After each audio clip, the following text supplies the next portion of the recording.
حضرت یعلا بن مرہ کی کہانی سنیے. فرماتے غزوے سے ہم واپس آ رہے تھے, راستے میں پڑاؤ ہوا تو حضور ایک درخت کے نیچے استراحت فرمانے کے لیے لیٹ گئے, اور میری ڈیوٹی یہ تھی کہ میں تلوار لے کے حضور کا پہرا دوں. میں کھڑا ہو گیا, باقی لوگ بھی سو گئے, تو میں نے ایک منظر دیکھا کہ دور صحرا میں ایک درخت تھا جو ہلنے لگا.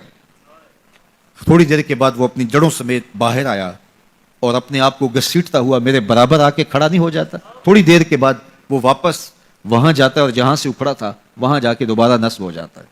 میرے لیے بڑے اچنبھے کی بات تھی, لیکن میرے پاس کوئی تھا ہی نہیں کہ جس سے میں بات کر سکوں. حضور تھے تو استراحت فرما رہے تھے اور میں حضور کے آرام میں خلل نہیں ڈالنا چاہتا تھا. خیر حضور بیدار ہوئے تو میں نے سلام عرض کرنے کے بعد جو پہلی بات کہی وہ یہی تھی.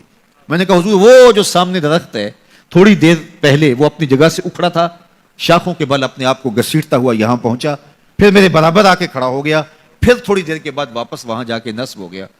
یہ جب کہانی سنائی تو میرے حضور نے تعجب نہیں کیا, اچھا کیسے ہوا, کیسے آیا, کتنا وقت لگا, کتنی دیر ہوئی, کوئی سوال نہیں کیا, بلکہ فرمایا ہاذہ شجرۃ استاذنت ربھا. فرمایا یعلا بن مرہ یہ درخت ہے, اس نے رب سے اجازت چاہی تھی کہ مالک تیرا محبوب نیڑے آیا ہے, سلام نہ کر رہا ہوں.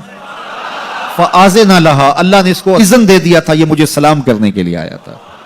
درختوں کے کلیجے بھی تڑپتے ہیں کہ حضور کو سلام کیا جائے. وہ کہانی تو آپ نہیں بھول سکتے جب ایک عربی نے کہا کہ حضور میں آپ کو نبی تب مانوں گا اگر وہ درخت آپ کی نبوت کی گواہی دے گا, آپ اگر اس کو بلائیں گے. تو میرے حضور فرماتے ہیں میں نے کیا بلانا, جا کے تو ہی کہہ دے تجھے اللہ کا رسول بلا رہا ہے. درخت اپنے آپ کو گھسیٹتا ہوا حضور علیہ السلام کی خدمت میں حاضر ہو جاتا ہے. درخت مان رہے ہیں, چاند کا کلیجہ شک ہو رہا ہے, پتھر کلمے بول رہے ہیں, حضور کے عشق میں کائنات کے ایک ایک ذرے کا دل دھڑک رہا ہے. وہ کیا کسی نے کہا تھا, زمین جل رہی ہے, آسمان جل رہا ہے, محبت میں سارا جہاں جل رہا ہے. پوری کائنات حضور کی آتش محبت میں جل رہی ہے اور حضور کے وصل کے لیے تڑپ رہی ہے. درخت ہوں, پتھر ہوں, اشجار ہوں, وہ اونٹنی جس پہ حضور سوار ہوتے تھے, غضبہ نامی اونٹنی, آپ تعریف پڑھیں حضور کے وصال کے بعد وہ چارہ نہیں کھاتی تھی, چارہ چھوڑ دیا تھا, رو رو کے نابینا ہو گئی وہ اونٹنی, اور صحابہ نے اس کی آنکھوں پہ پٹی باندھ دی تھی. اس نے رو رو کے جان دے دی. جب حضور چلے گئے ہیں تو ہم نے جی کے کیا لینا ہے. آپ نے محبت کی لوگ داستانیں سنی ہوں گی, محبوں نے محبوبوں کے لیے کیا کچھ کیا, نہریں کھودی, تکلیفیں سہی, اذیتوں سے گزرے, سولیوں پہ چڑھ گئے, لیکن آپ نے آج تک ایسا منظر نہیں دیکھا ہوگا کہ محبوب نے لب پھینکا ہو اور محب نے اپنے ہاتھوں پہ لے کے چہرے پہ مل لیا ہو. محبوب کے وضو کے پانی کو زمین پہ نہیں گرنے دیتے. عروہ بن مسعود صلح حدیبیہ کے موقع پر واپس جب گیا تو اس نے قریش مکہ کو جا کے کہا میں تمہاری جانب سے سفیر بن کے بڑے بڑے بادشاہوں کے درباروں میں گیا ہوں, واللہ اصحاب محمد کو جو میں نے محمد صلی اللہ علیہ وسلم کی تعظیم کرتے ہوئے دیکھا ہے, واللہ آج تک کسی بادشاہ کی بھی وہ تعظیم ہوتے ہوئے نہیں دیکھی. اور جو ان کا لعاب زمین پہ نہیں گرنے دیتے, ان کے وضو کا پانی نہیں زمین پہ گرنے دیتے, وہ ان کا خون کیسے گرنے دیں گے. تو جنگ کا ارادہ ترک کر دو. تاریخ بتاتی ہے صلح حدیبیہ کے بعد سیدھا فتح مکہ ہوا ہے. قریش کے ساتھ پھر کوئی جنگ نہیں ہوئی, اس لیے کہ ان کے دلوں پر ایک رعب بیٹھ گیا تھا.